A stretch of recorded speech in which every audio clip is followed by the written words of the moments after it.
You ask Tiger to solve.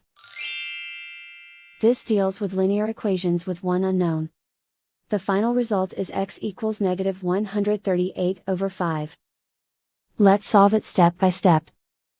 Simplify the expression. Expand the parentheses.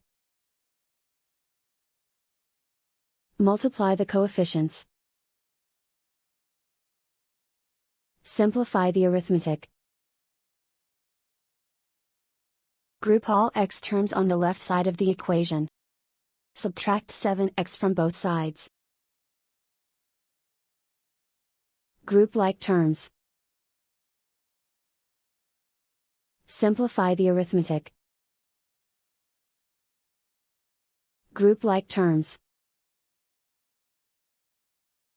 Simplify the arithmetic.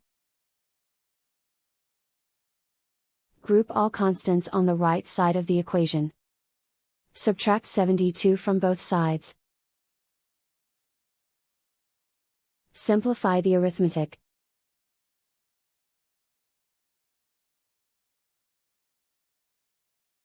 Isolate the x.